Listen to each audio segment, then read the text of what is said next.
আমার এটা প্রথম ইন্টারন্যাশনাল ট্যুর ছিল আর এই ট্যুরে মনে হচ্ছিল আমি কয়েক বছরের জন্য দেশ থেকে চলে যাচ্ছি, কারণ সবার যেই কান্নাকাটি শুরু হলো। কি হয়েছিল সেটা বলছি। ওয়েলকাম করছি নতুন একটা ভিডিওতে।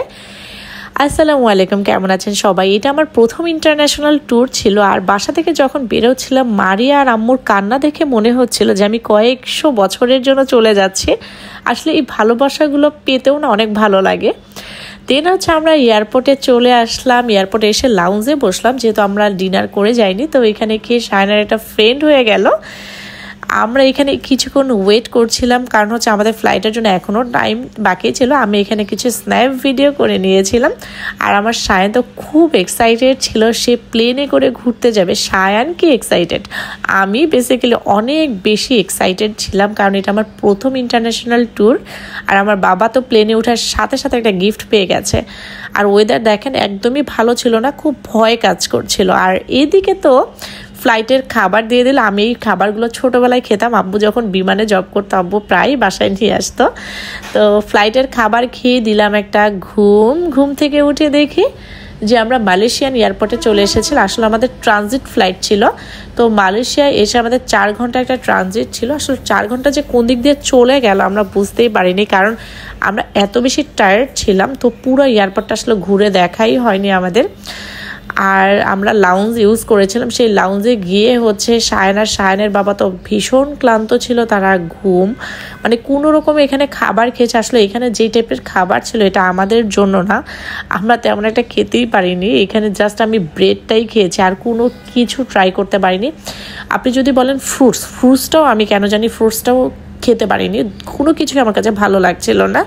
তো আমি একটু ব্রেড খেয়েছি, হালকা করে খেয়ে তারপরে একটু রেস্ট করেছি। আর এই তো শায়নের বাবার শায়ন তো গভীর ঘুমে একদম ক্লান্ত যেহেতু। আর আমি একটা ড্রেস নিয়ে গিয়েছিলাম যে চেঞ্জ করব, তার জন্য হচ্ছে আমি ড্রেসটা চেঞ্জ করে নিলাম। একটা স্ন্যাপ ভিডিও করছিলাম, এটা জারা জোন পেজ থেকে নিয়েছিলাম আমি। তো আসলে আমি সবসময় ড্রেস জমিয়ে রাখি যে কখন যেন ট্যুর হয়ে যায়। তো এটা পরে নিলাম। আর এয়ারপোর্টের ছোট ছোট কিছু স্ন্যাপ নিয়েছি। আর এখানে পাওয়া যায় না এমন কোনো ব্র্যান্ড নেই, বড় বড় সব ব্র্যান্ডগুলো এখানে ছিল। আর আমাদের যেহেতু টাইম হয়ে গিয়েছিলো, আসলে আমরা ঘুম থেকে উঠতে লেট করে ফেলেছিলাম। জাস্ট লাস্ট 10 মিনিট আগে আমরা ঘুম থেকে উঠেছিলাম। তো ফ্লাইটে উঠে গেলাম। এখন আমাদের গন্তব্য হচ্ছে ব্যাংকক থেকে দেন পাতায়। আসলে আমাদের জার্নিটা এবার অনেক বেশি হয়ে গেছে। আর আলহামদুলিল্লাহ মাশাআল্লাহ আমাদের শায়ান যদি এ ব্যাপারে সাপোর্টিভ না থাকতো আমাদের জার্নিটা খুবই কষ্ট হতো, কারণ শায়ান খুব এনজয় করেছে টোটাল সময়টা, যেহেতু অনেক লং টাইম। বাট আমার ছেলে খুব এনজয় করছিল আলহামদুলিল্লাহ। এইটা ছিল ব্যাংকক এয়ারপোর্টে আমরা নামার পরে একটা স্ন্যাপ ভিডিও করে নিচ্ছিলাম। আর আমাদের যেহেতু এখনও লাগেজ পাইনি, লাগেজ পেতে হবে, তার জন্য হচ্ছে আমরা যেটা করেছিলাম যে টলি নিয়েছিলাম। টলি নিয়ে দেন হচ্ছে আমরা লাগেজগুলো কালেক্ট করব, তারপর আমাদের জন্য গাড়ি বাহিরে ওয়েট করছে। দেন হচ্ছে পাতায়াতে যাব। তা একটা লং সময়ের ব্যাপার।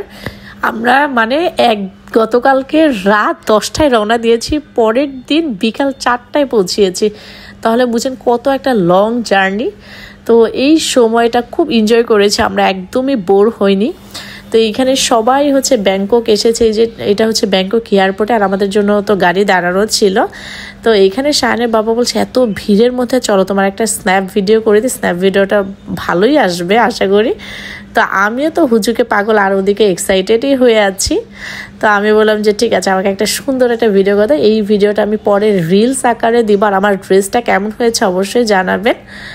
দেন হচ্ছে আমরা এখানে তো স্ন্যাপ ভিডিও করে মোড়ে দেন হচ্ছে গাড়িতে উঠে গেলাম, যেহেতু আর অনেক লম্বা সময় এখন পর্যন্ত আমরা লাঞ্চ করিনি। কেউ যা ফ্লাইটে খাবার দিয়েছে ওটাই খেয়েছিলাম, খাবারটা মজা ছিল।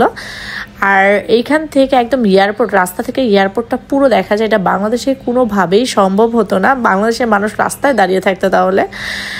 আর ম্যাকডোনাল্ডের একটা আইসক্রিম খেয়ে দেন হচ্ছে আমরা পাতায়া আমাদের হোটেলে চলে গেলাম। এবং এরপরে কি হলো সেটা নিয়ে আরেকটা ভিডিও আপলোড করব। তো এই ছিল আজকের পর্যন্ত। আল্লাহ হাফেজ।